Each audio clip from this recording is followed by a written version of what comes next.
bœuf. On est rendu au clip numéro 3. Fait que là, on a rajouté la pâte tomate et les champignons. Puis ce que j'ai fait, j'ai pris une des boîtes de champignons.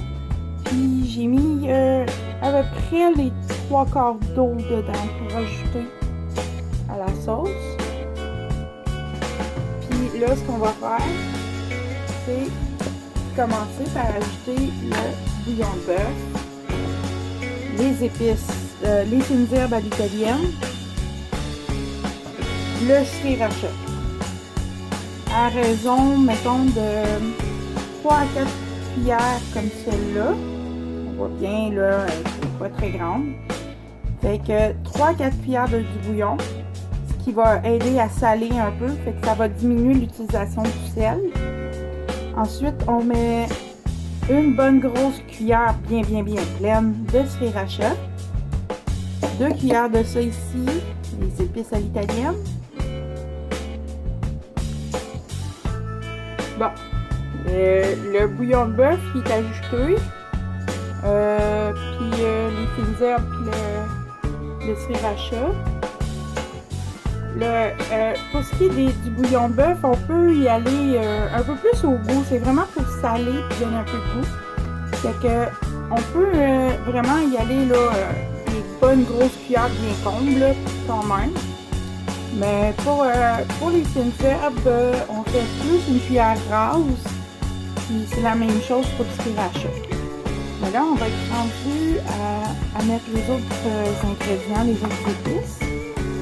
Là, on va commencer par le poivre de cayenne, le paprika, puis le curry pour commencer. Fait que là, les autres ingrédients sont ajoutés à raison de, bon, je te dirais 3 cuillères de curry, 3 cuillères de paprika, puis 1 à 2 cuillères de poivre de cayenne. Puis là, on va y aller avec ce qui reste, les feuilles de laurier, l'origan. L'origan, ben, on va y aller avec une bonne grosse cuillère et demie. Les feuilles de laurier, mettons qu'on va en mettre, dépendant de la grosseur, ça peut aller de 4 à 6 feuilles. Puis le clou de girofle, ben, mettons 5-6 clous. Peut-être pas plus, là. Ça devrait avoir assez de goût. Puis une petite shot de poivre aussi, qu'on va saupoudrer sur le dessus.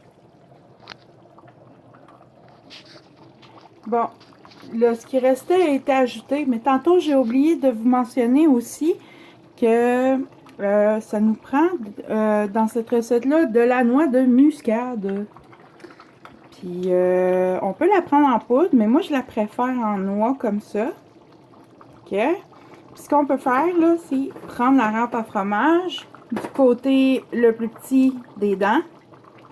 Puis on râpe ça au-dessus de la sauce.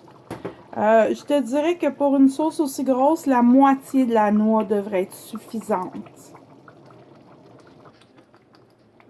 Bon, là, j'ai rajouté la muscade puis tout. J'ai baissé mon rond à 2 pour laisser mijoter. Mais là, j'ai remarqué que ma sauce, dans le fond, là, il manque un petit peu de liquide. Fait que pour compenser ça, là, quand ça vous arrive, faites juste prendre une canne de soupe tomate puis la rajouter dedans. Bon, on peut prendre n'importe quelle sorte, là, c'est pas grave. Même la Elmer, ça peut aller. Fait que ça va être ça pour ce qui est des ingrédients puis de la composition de la sauce. Mais une fois que vous êtes sûr que tout est mis dedans, puis tous vos ingrédients sont là, puis que ça mijote doucement, il vous reste juste à couvrir le chaudron puis laisser mijoter quelques heures. Mettons, gros max 6 heures, ça devrait être bon. Fait que ça va être ça pour la préparation de la sauce Spaghette à la Mel. Merci d'avoir été avec moi. Puis on se revoit sur Facebook.